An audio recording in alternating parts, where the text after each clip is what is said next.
everyone, this is Darius Khan and welcome to Errant 360. Today we are at the Creative Technology Center, located in downtown LA's Brewery Arts Complex. We're here to sit in on a developers panel hosted by Facebook and Pixel Corp. Facebook has been a big pioneering force in the VR, AR 360 world. They've recently acquired the Oculus Rift and are also one of the early platforms capable of utilizing 360 videos and pictures, a big boon for early adapters of the technology, such as myself. They are continuing to push the envelope by developing open source hardware, such as the Facebook Surround 360, which is the next generation 360 3D capable camera. What's really interesting here is that the hardware design and software is all open source. That means it's available online to the public and can be found and downloaded over at GitHub. The parts are largely able to be sourced online as well. Anyone with the know-how and the money to spend for the parts can build one of these babies for themselves, at the cost of about $30,000. A little bit pricey for the average consumer at the moment, but Facebook hopes that creatives and innovatives out there will be encouraged to build upon their initial work and eventually develop something better, smaller, and more cost-effective in the near future. Alright, well, enough of my banter. It's time to hear directly from the camera's development team. My esteemed leader, boss, Alex Lindsay, who's the CEO of Pixel Corp. He's got a background in visual effects and live streaming, and all-around great guy. We've got Nick Corral, who's the project manager for the Facebook Surround 360. Brian Cabral, who's the engineering director, and Joyce Sue, who is the designer of the camera. So we'll take it from there. So please give them a warm round of applause.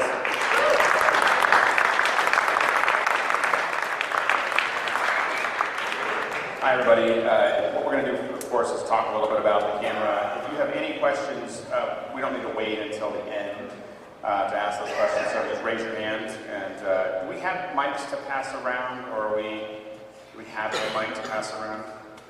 We have a couple. Okay, so raise your hand. We'll get a mic to you, and we'll kind of hopefully make this as much of a discussion as possible. So I think the first question that almost everybody has is, why is Facebook making a camera? What was the decision process to create a camera from the Facebook side? Yeah, so I think that if you look at our mission, and we're a very mission-driven company, and we want to connect people, their families, their friends, and we started looking out into what the future of that would look like. What would be the future of connecting people and their experiences? And when we started, we looked around and we bought Oculus precisely because we saw the future of sharing in a virtual space. The notion that everybody would use a web and a browser in 10 years from now is not going to be the same. We knew that. And we felt we needed to invest in that next generation technology. You take that to the next step, you then ask, how do you connect people? Well, you have to not only display this virtual environment, you have to capture it. And so we started looking at what would it take to capture that, and will it happen naturally in the industry? We've said, well, we'd like to accelerate that a little bit.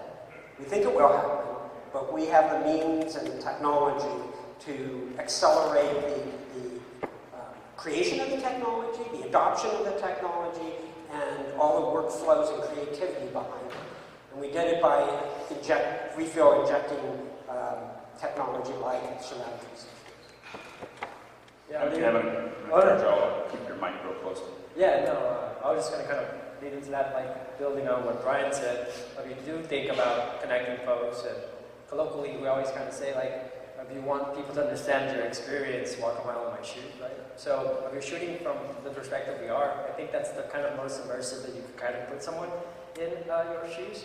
So I think that's kind of the way that you maybe can truly connect folks, is literally walk them through your shoes and give them your perspective and point of view, and immerse them in your experience. So on a very abstract layer, it is another way of connecting folks. Yeah, and just to go from abstract to concrete, when we started this project, I partly did it because it was cool, fun technology. Being an engineering geek, like this was project of a lifetime. But what really brought it home to me is during the middle of the project, I took a headset home with me to show my dad, who always asks what I'm doing, mainly to make sure that I haven't gotten fired yet. And I put a headset on, and Joyce was in a picture, a bunch of my coworkers were in the picture. It was a shot at Facebook's new campus. And my dad started looking around, and he started asking all these questions. Are those people you work with? Are everybody in the room you work with? This went on for 5 or 10 minutes. And I was blown away because kind of for the first time, my dad was actually asking about the people I worked with, who I was working with, the space I was working in. He didn't even ask me about anything else, like how my job was going or, whether I was going to get fired. He was interested in the people. And it underscored, I go, oh, this is going to make a difference. And my dad is not a tech geek, for sure. So that, for me, underscored and made real this notion of connecting people. Now, of course, this camera looks a lot different than a lot of the other cameras that are out there. What was the thought process? What got you to this design for the camera? I'll start and then I'll give some to Joyce here. One of the things we looked at it from a very engineering and creative standpoint. We felt that fundamentally the first thing is the camera just had to work. Now you laugh a little bit like, of course it has to work. But when you're taking 17 cameras and gluing them together, if one of them fails, you don't have a camera anymore. And the failure rate of the whole camera is the probability of one of the cameras failing raised to the number of cameras. So if your camera's going to run 99% of the time, it's 99% times 99%. Do that 17 times, and it actually becomes a smaller number than you would like. So we really cared about reliability, toughness. It just had to work. It had to be able to be handled on Hollywood sets, which, as many of you know, is rough and tumble. That was some of it. And you want to touch on some of the work you did? Well, basically, everybody here probably have worked with multiple GoPros. We started with multiple GoPros. And then, we share the look. Have you tried to work with multiple GoPros? And then everybody give you that, oh yeah, look, right? And then, so that was how we started. And then finally we're like, we're gonna try industrial camera. Because we can't let it fail. And the whole design process basically is very straightforward. This is a very, very engineering-driven project with a lot of constraints. So basic design parameter is like, how can I vent and then release all the heat? How can I make it so that it's very rigid? How can I make it so that it's easily understandable and reliable, and everybody are not intimidating how crazy and difficult for it to make. And those are the criteria we work with. And to be honest, like the team, like a lot of the engineer will tell me like, no, this is how the camera has to be. These are the location, and then we work around it to make sure we come up with the easiest way to put them all together without like going crazy.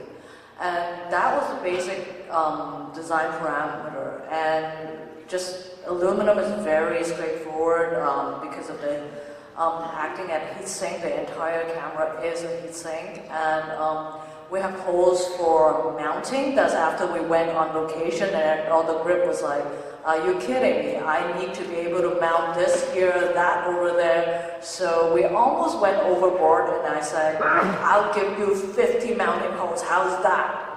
So it's a lot of learning from industry, and then so if you have any suggestion how we can make it better, we're here to listen to all of you. And also one last thing is, I'm very proud to say we went on many shoot, and it's never really the camera that failed us. So that's something I'm really proud of, and I'm not fired. Why 17 cameras? That's easy. We started with 16 and we added one more. Literally. we balanced bandwidth. We looked at the bandwidth we had, and around 15 or 16 is what we could handle. So we wanted to make the densest possible and still be able to record the data. So that was part of it. The probably biggest design challenge is just bandwidth, as Brent mentioned. So we were kind of constrained. So we knew we were going to be around 15-ish was the ballpark, just looking at the bandwidth numbers.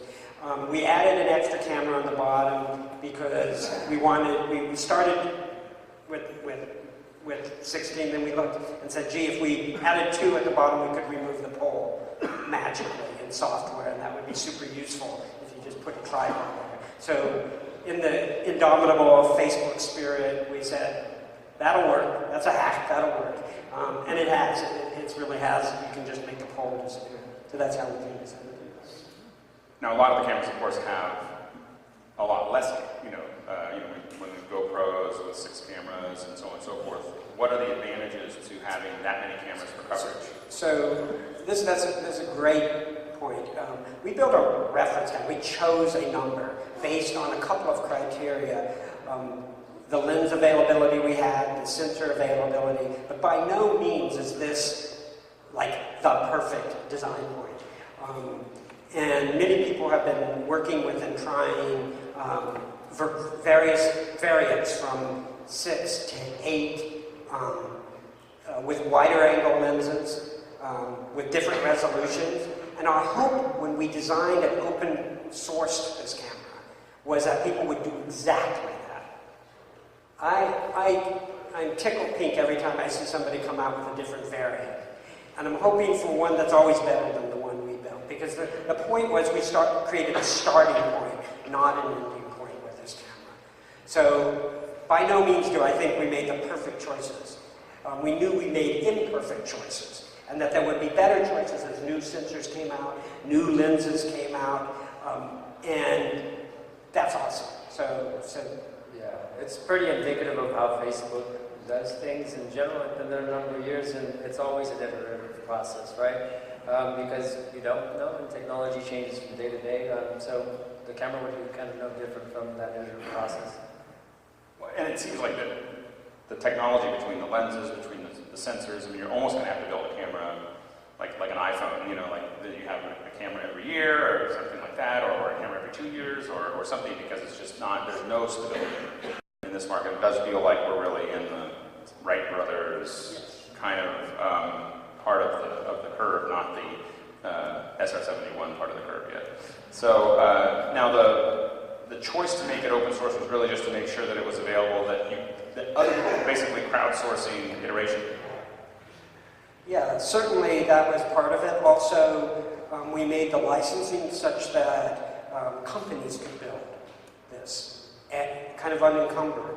That was on purpose. And that's exactly what we wanted, is people could take and say, oh, I see a working version, so I know it's real. And I think I can do a better job. I could build it smaller, or I could build it with wider angle lenses. And also we tackled what we think is the toughest nut and gave that away, which is the stitching software. And wrote it in a way that could be integrated into other pieces of software. We didn't, it's a chunk of technology. And it's probably the hardest part of the system. It just is a nasty little problem to solve. And we wanted to be able to give that away. Again, not thinking that it was the best, but it was really good, and that people could see, I see how they did that. I'll try to tackle it. And beyond the, it's not really edge blending, but really it's going much further than that. How is the stitching software really calculating the panorama from the camera data? Yeah, so that's, I should have brought some slides for that. We produce something called an omni-stereo view, and we do that by creating 2 virtual cameras, one for the left eye and one for the right eye. And you can think of them sitting inside of that box and looking out. And if you think about it, at any one point, your virtual cameras won't go through real cameras. They'll be in between real cameras. And what the stitching software does, it doesn't really stitch as much as it flows, and it's actually we use the term optical flow, which flows two cameras together, the two nearest cameras to my virtual camera for my left eye, and then one for my right eye. And that means that the software can actually change the interpupillary distance, it can change the viewpoint and the verge point, and that's all done virtually. So we're literally creating virtual cameras where there are none. Because if you think about it, if I had an infinite number of cameras on that, I wouldn't need any stitching software. I would just pick the ray that I want for that eye, I'd be done. But I don't, so I have to fake it. And the optical flow does the faking. Now, are you gathering, is it possible to gather any 3D data from what you're calculating? No. The optical flow, one of the interesting things with the optical flow data is that it optimizes what you would see, not the depth. And that's sort of intentional because it's a simpler problem in some sense. We say what will look the best to the viewer. And that turns out that as long as it looks good to the viewer, it's more right than if you actually try to guess the depth and get the depth wrong. So that's why we went with optical flow. And it computes pretty fast, even though it still takes overnight for a minute. That's still incredibly fast. We probably have the fastest optical flow algorithm out there right now. How close can you get to the camera? Huh? How close can you get to the camera for stitching? Not close enough. Yes, never close enough. Between 5 and 8 feet has been our working operational amount, and that has to do, in large part, due to the lens choices we made, the number of cameras we made, and the optical flow software. Yes? Can you create an artificial change in the distance in post? In other words, like make it seem like it's closer in post? Yes. We got a couple other questions. I'll talk to you afterwards. It's kind of complicated, but I can do it. You and then you. Yeah, so what are the use cases or the types of content that you were considering when building out this camera? And perhaps what is Facebook's vision for 360? As diverse as possible, sir. I'm looking at all types. So if you have anything interesting, I'd be I'd like to talk to you, for sure. And anybody that has interesting ideas, it's another purpose of this conversation, for sure. Diversity of content, because we don't know exactly what necessarily will be appealing to anybody. We want to cast a wide but specific net, I guess. Yeah, you're next and then the person in the back. Are you shooting 4K? There's an output and input aspect of it. How we look at it, we output 6 to 8K. The number that I care about, and the design number that's interesting, is pixels per degree of the input and the output. That's what you care about, not how many K the camera captures. It's what is the effective resolution, and that's pixels per degree. So if I have a 4K by 2K sensor, let's say, and I have 120 degrees, that's different even than if I have a 90-degree lens and the same sensor. I've shot the same resolution, but I really haven't because the lenses are different. So I really care about those pixels per degree. That's my metric of interest. What is it? It is around 27 degrees? 27 pixels per degree, if I last looked. It's 2K minus 90, over 90, or 78, depending on which number you use, post-rect and linear. I think there's a person back there. Wait a guy. Can you get a mic to the first person in the back? Yeah. The other mic. My question is, you mentioned two things that I found very relevant. One was walking my shoes as a concept. But the second was, you brought up the issue of what fab. If the camera is on location, how does one family to deliver information or get the right picture? What was the family back there? it can't fail. But what has, right? So we kind of touched on some of that stuff, and a big thing that we kind of gained throughout last half is what we didn't have, which was color and optical calibration built in. And so if you try to correct that after you've shot something, it's just going to be a very, very long post-process, right? So I think that failure led to the development and prioritization of calibration above everything, so we make sure that we're capturing one of the best images we can that you could work with as the software iterates, right? Your number of pixels per degree, is that before or after stitching? Both. So think of pixels per degree captured, and then there's pixels per degree delivered. Now clearly those two are coupled because you can't invent data that you don't have. However, the two are different. And if this is now going to get into a little bit of weird technical stuff, but and most people do not like to shoot this way, but if your optics alias have jaggies in them, that's actually good for this camera, because we can super resolve and get a little bit more output than there was on the input. So those are the two numbers I look at, is how much can I resolve on input and how much can I resolve on output. So in other words, if your stereoscopic images are obviously different from each other, you can actually work with a subpixel difference signal, is that correct? Yeah, we actually resolve at a subpixel. I can't remember quite the number, but it's at least half a pixel to a third of a pixel resolving.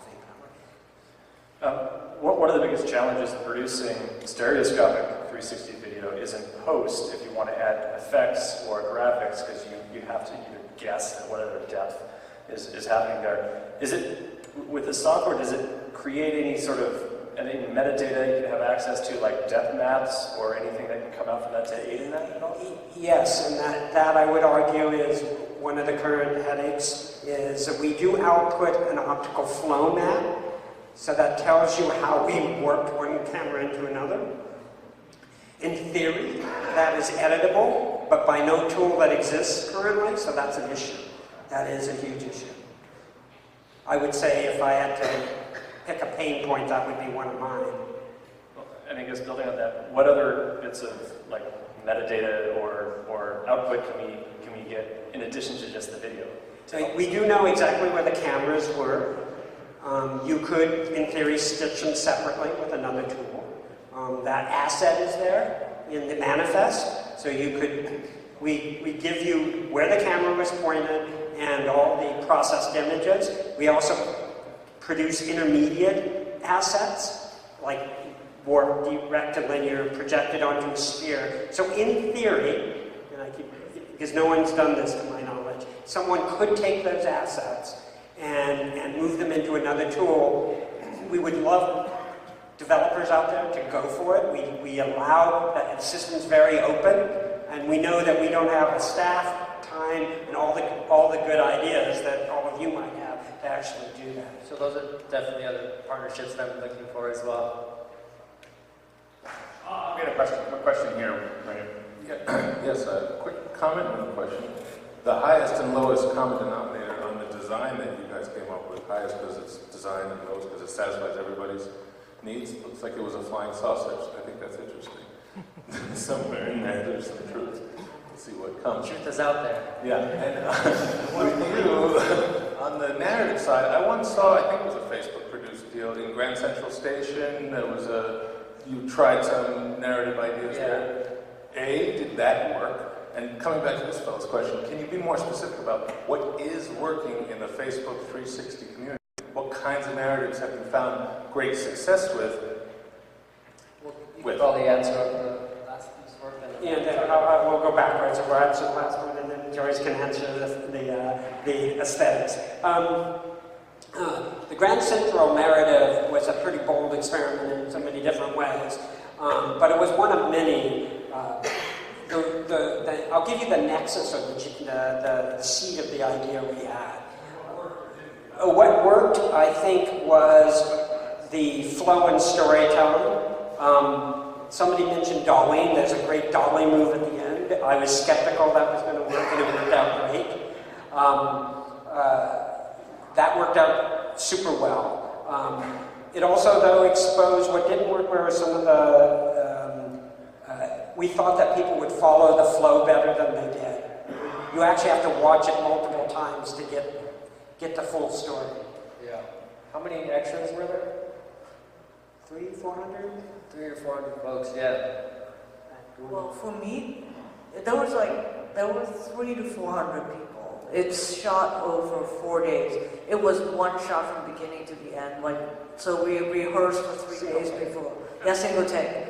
And for me, that experience, the most interesting thing is I learned so much from professionals. Because we are just a bunch of people in Facebook trying to make this thing that we thought we nailed it. But then we go in there and people are like, you know, we want this, we want that, we want this, we want that, and we're like, oh, I now feel I need to work a lot. Going back to the flying saucer, it was actually just ended up being that way, and the shell, there's a really good reason for the shell, is really for protecting, because right now if you look at it, we move it away, so if you bump it, it actually is buffer away and not hit the lens. And that was the reason, and it was literally, we played with a lot of shape, and like a squish sphere is just not really that pretty, and then in the end you just ended up something like this, and it's literally the way it is, so we just connected the dot, but I'm like, I'll take it, I can see so many more shapes that we could end it up with, so that's how it is, but I think overall we learn a lot about like the size and the portability is a major issue. I'll fess up, this is too big, too bulky, really hard to handle, and there's a lot of room for improvement, and I would love to talk to all of you to like find out what are the ways that we can work, like make it better. Yeah, and then the last part was content, like what I think works, and it is opinion for sure, but I find exclusivity of experience, like going to places that are hard to get to, right? To me, maybe I just think with my grandparent in mind, like they're not going to be able to go to all the places that I've seen, and a big part of my story is going to those places and me describing them, but I could show you better than I can tell you. So I think there's something to say about that. I think that's maybe the simplest of the experience. There's generally what makes humans move and that makes us happy, like music. I think music is a good kind of thing to capture, whether that be a music video shoot, which we did with Group Love, or like concert stuff. I would really like that, because even in terms of exclusivity, what's better than being kind of literally front stage, right?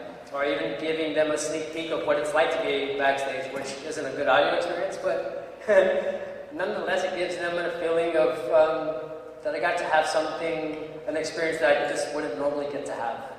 And I think that you can get to a point where you can give people an experience that they couldn't, that nobody can have. Yeah. You know, it's beyond like being front row, being on stage, being, you know, in a place that would be from security perspectives, from practical perspectives, impossible. Like, yeah, give into your insecurities, right? Like, what if you're at the top of the like Dubai stuff, right? Because you're afraid of heights or whatever. It's like a nice safe distance as well, right? But there's all sorts of things like that. Specifically, what is working now? What are you going back to? What are you doing? I think actually one thing that I noticed, this is purely what I feel, is there's a lot of bad experiences out there. And then how can we make it the best? And then we are running into danger of like pushing out too much stuff that's like not, like really purely mine, like this by no means the company stands or anything like that. I don't want to be fired. Like we don't want to provide too many bad experience and not really well thought out product out there, so that people are like, oh, I know what VR is about, I know what 360 is about, and it's not that much like, you know, what you hype, the hype is, you know, so, and I think going back to the content, what I really would challenge is like, right now overall is, a lot of people immediately default to think of like really high intensity short form content, but I really challenge is there other way to like, make it more of a Zen, I hate that word, but Zen, like more meditative, more thoughtful experience, for instance, like theater. Like other form, instead of thinking it as a movie, a little really theatrical thing, can we think of it as other experiences and not like just immediately thought of the really adrenaline rush thing? But that's just me. And from a real, I mean, we do a fair amount of 3D or 360, and one of the things that we find is that subject matters need to be really technical. Subject matters that are between 8 and 20 feet away, anything more than 20 feet starts to just fall off as far as interest goes. Especially when you look at the current structure of the Facebook Live platform at 1080p. You know, you're really nothing, and we've seen people put it way over a crowd where the stage is 100 feet away. That is not a compelling experience. So really looking at how do I create an experience that's going to be 8 to 20 feet. How do I do something that's going to give you a reason to look around, but doesn't necessarily force you to look around? And the first thing that everyone does, like with a round table, let's say, so okay, we're going to do a round table. They put the camera in the middle of the table, which is not where you're ever sitting, because it's a really annoying place to sit. Because everyone's talking, you're like, oh, we're here, and we're here, and so you very quickly realize, oh, if I want to do a round table, I'm going to set it in a seat, or where a seat would be, so that I get to be part of that experience. So, figuring out, but we push very hard with our clients. Like, if there's not something interesting within 15 or 20 feet, like the primary thing that you want to look at, this is not going to work. And then other things that we find work really well are doing things that's going to get a reaction. So, if we're going to be on a stage, it's really great to be right on the edge, because what will happen is people will put the headset on, and they'll be looking at whatever they're looking at, and they look down like this, and your stomach will pull up. And then you really get this feeling of VR, like that you're there. So doing something that kind of causes a reaction. But those are some of the things that we found from a purely technical perspective. We got a question here. Yeah, so from a production standpoint, when shooting, do you take, from a potential failure standpoint, do you take 2 of these things on set? Do you do a rebuild, number 1? And then number 2, how are you guys dealing with audio? Yeah, usually, if it's an expensive, important shoot, we'll take 2. But honestly, the camera itself has never failed, at least as far as I know. We shot it all night at Grand Central. Now, what fails more often is the computer or the disc. It's these other parts, so you do bring those back. But the physical camera has been designed, and the fact that we use machine vision cameras, those are designed to run in factories for years, 24 hours a day. So they're really rugged pieces of equipment. So it's the cabling that you have to worry about, and the computer. And humans tend to fail way more than that. Audio? Audio? Oh, so audio. So audio. It's situationally dependent. Like if I was shooting in this facility, I'd mic everybody. It's just the ambisonics would go crazy bouncing off all these hard surfaces. So it's very situationally dependent. I will say that, and we'll go to this question in the back in a second, that we find that we've been doing a lot of experimentation with surround sound, and it is like audio is arguably at least half the experience. Audio is the next thing for VR, is really hearing, from not just cues, but really you suddenly really feel like you're in it when you have that information. Well, talking about the aesthetics that we were just dealing with, the audience is a muscle, and like any muscle, the more it gets used, the stronger it gets, and so I'm sure with greater experience we'll be able to push the challenges more, and it'll be comfortably used. So I'm not worried about that. Most of the VR we've been seeing has been designed to be seen through the keyhole of the cell phone. And I personally prefer to use the emotional effect of reflected light on the audience from a panoramic screen. So I would ask technically, what are the limitations on the size we can do with the equipment you're presenting to us? On output or input? I'm looking at it from the delivery point, because everyone else is always thinking about the input, but you've got to start with the experience from the audience, because that's where the show actually exists. I think there's a lot of room for development there, and I've given some thought to it, but I don't think we're going to see just one modality of taking this output. Right now it's in headsets and in little windows. And I agree that there is a space for panels and domes. And, you know, again, I'd like this community and others to start to take our output. So, by the way, I just want to say, just when we talk about domes, we did a 360 wedding, you know, and so we were shooting the wedding, and kind of as an extra, one of the guys that we worked with had a dome. You know, it's a school that had a 16-foot dome. And we thought it'd be fun. We'll just take some of the theta stills and some of the video and everything else, something we could render really quickly and just throw it up on the dome. And we thought maybe 10 people will come by. Yeah. 3 hours straight of people going in to watch this thing. So that's definitely a platform that we were kind of surprised at how popular it would be. Yeah. Let's get a mic over here to this guy here. Over here. Oh, did you already ask? You haven't asked your question yet. What's the total price for the whole system, and what's the maximum frame rate you guys can capture right now? Yeah, so this particular rig is around 30K with a computer and RAID.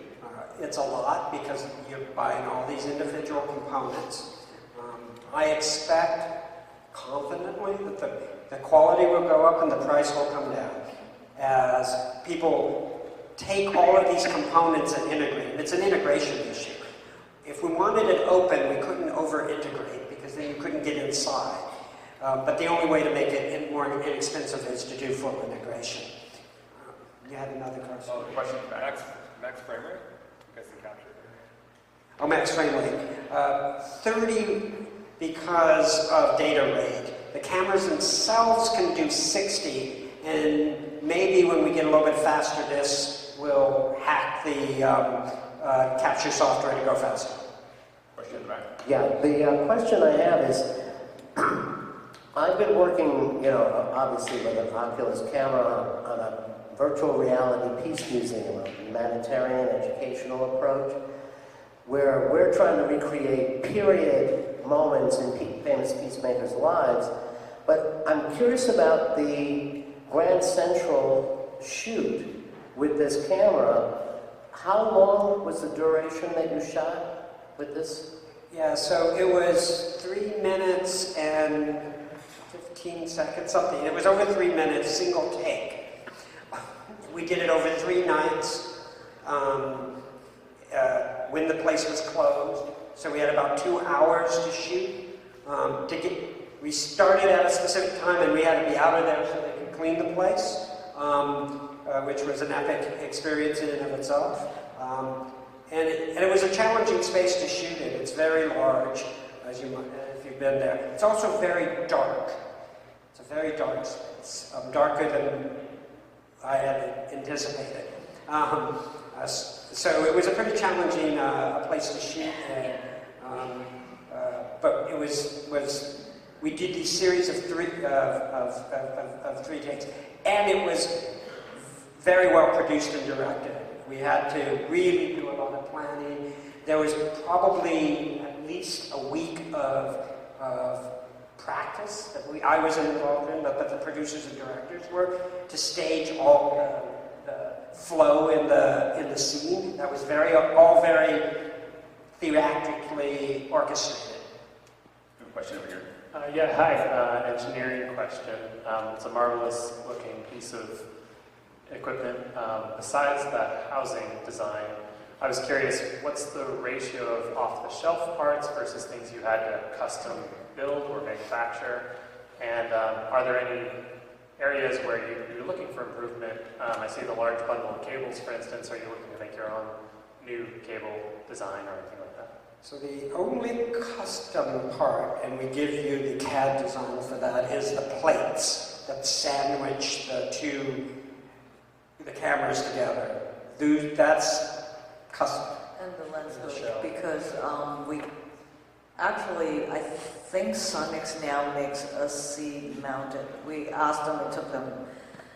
It is not going to make it in time for us, so we made our own. But we also provide a cap. But other than all the milled part, everything else is literally, I don't know whether they're stock, but everything you can buy on the internet. So that's the intention. Were there any areas that you're currently running into trouble and you're looking for major improvement just doesn't exist? Yeah, so if anybody wanted to figure out how to get rid of our bundles of cables, that would be awesome. You know, the whole point was, you know, if you could build a smaller computer, if you could, like that, the size of that RAID is obnoxious. When you take all the little RAIDs out, they're this big. So you could clearly see I could pack it into a space about this big. So there's a lot of levels of integration that would be great. The RAID is 75% air inside, and but it's because it's off the shelf and you can buy it off B&H, you know, basically, or whatever computer place. And I would love for the RAID to be fit inside. We call the computer computer. We thought we were really smart.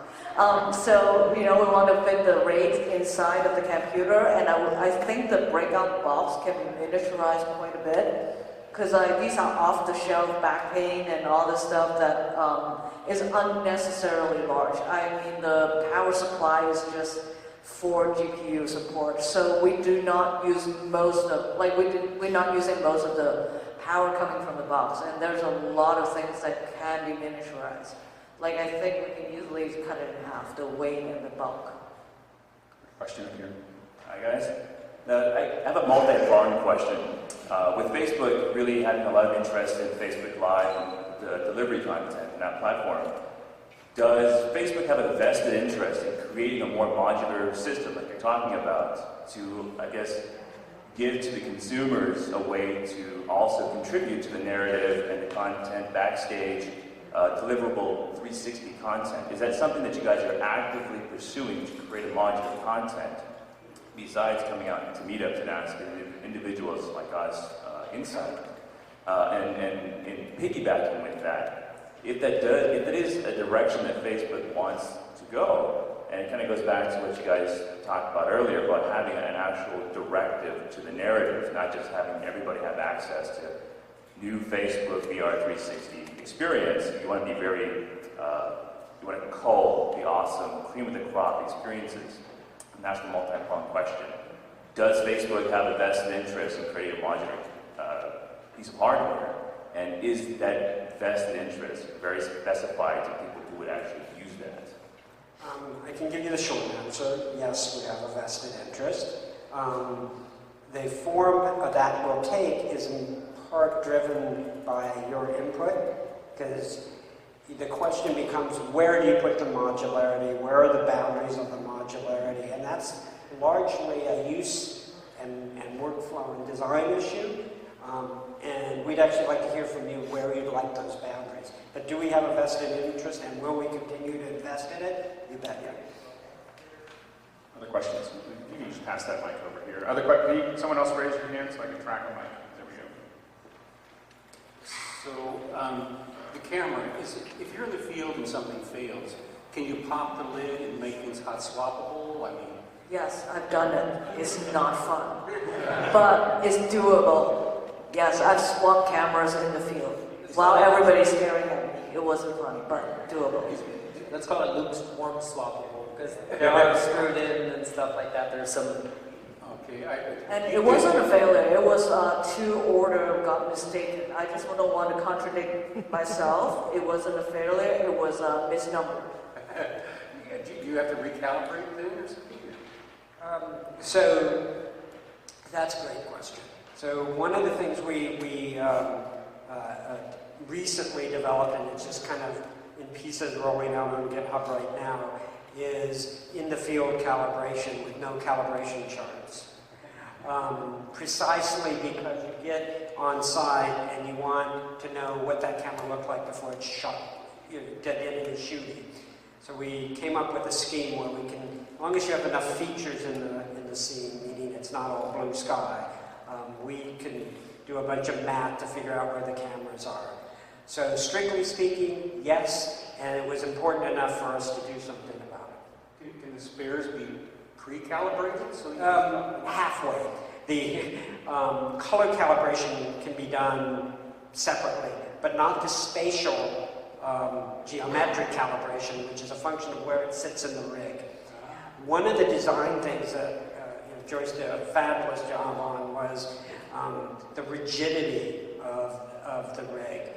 Once you have it in place, you don't like it moving around a lot. So even if you calibrate it, so that was one of the design criteria is, cameras can't move around very much. And if you look at the physical design, get the CAD out, you can see these cameras aren't going to move around a lot. But yes, the answer is yes. So if you took 17 spares, one for each slot, you could, within a few minutes, bring it back up. It takes longer than a few minutes to take it apart. A couple hours.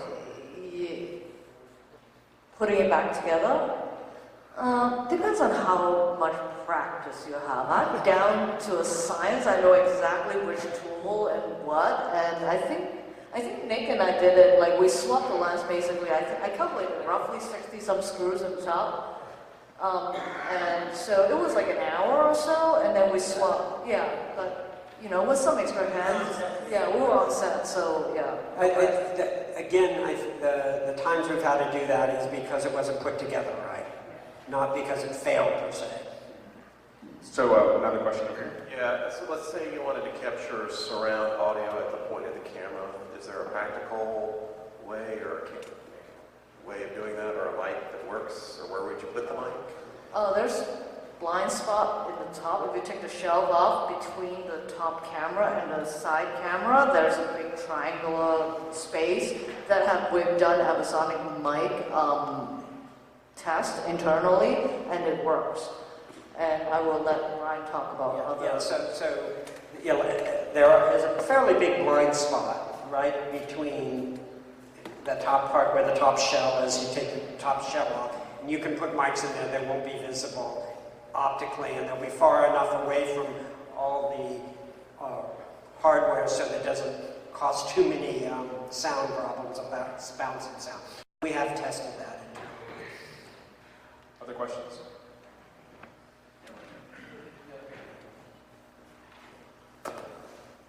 Have you thought about coupling the VR goggles with a sort of spring-back wheel such that if you did not want to radically swivel your head, you could turn that wheel and swivel your perspective? On the camera itself? Or on what you see through the goggles or something like that? I haven't thought of it. It's all software, so you could experiment. Actually, I also played with a lot of the UI and UX and design. We've tried stuff like that in photo. And it's weird, the speed of its spinning and how do you indicate whether you are accidentally turning and intentionally moving is actually really hard. So it's a tough UX problem, actually. We've done a bunch of experiments with just moving the camera in general. And the big problem that you have is that if your eyes see something that's different than your inner ear, your body immediately thinks it's being poisoned, and it ejects everything out of it. Just like I gotta get rid of this because that's a function that your body has 2 million years of developing. And so anything where you start moving the perspective around when the goggles are on, you can do it on a screen when you have a reference point. But when you don't have a reference point, and we've done Steadicam tests with a couple other cameras, and it feels a little odd as you're going down. And my brother's a Steadicam operator, and he has a tendency, he gets to the end of something and he goes like this. And we decided to leave that in the footage, and it's kind of fun to watch people with Gear VRs watch that, because every person will just pull the goggles right off. It's too much movement to handle that. We've got a little bit more time, is that right? So a couple more questions here. Any other questions? Oh, we got a question up here. Quick one here, no problem with the mic. I just want to ask, what about your sensitivity? You mentioned all the central images, sensitivity, and combined with that, your dynamic range, what happens if you get too low or too high? I like that. If you get too low, it's too noisy. Your dynamic range is bounded by the SNR, the signal-noise ratio, the fancy term. But basically, it's your noise floor. It's a function of the sensor. You know, if I were to start over today, I would use different sensors because there are better sensors out today than there were a year ago. And people will keep driving that. So it's all about SNR. All imaging is about SNR in the end, but particularly with this camera. What are you working with now? These are CMOSes. The signal to noise, dynamic range, let me give you the SNR dynamic range, I think is around, I'm going to say like 52 dB, which isn't great. Any two more questions? One right here. We'll wait for the mic here. But the best cameras out right now are around 72.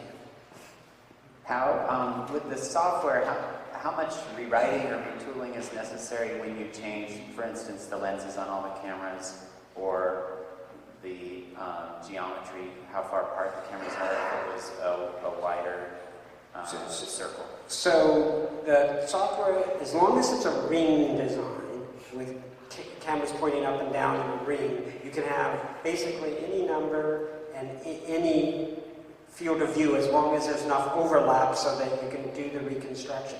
The calibration step, basically software takes in a JSON file that says, this is what the camera rig looks like. And as long as it kind of looks like that in terms of its shape, we can handle kind of any configuration. The resolution would look lower if it was a wider angle lens with cameras further apart. It would work, but you'd trade off quality with, and also at some point, if it gets too low a resolution or too noisy or too something, the optical flow will start to give up because it just is too crappy of an image. So there is, but there's a huge design space from, I would say, something on the order of 6 cameras to an infinite number, basically. One more question. Anything else? I think we might have reached the end there. That might be it. Hey, let's give Alex some thanks.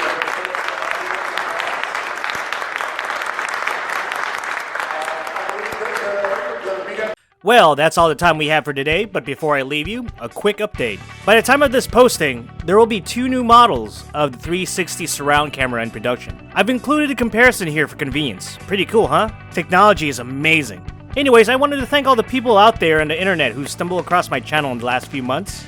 If you enjoyed the content, please consider liking and following me, Errant360, on social media. More importantly, if you know any locations or special events that you think would be great to cover in 360 video, please leave a comment. Once again, thank you for watching. Darius Khan, signing out.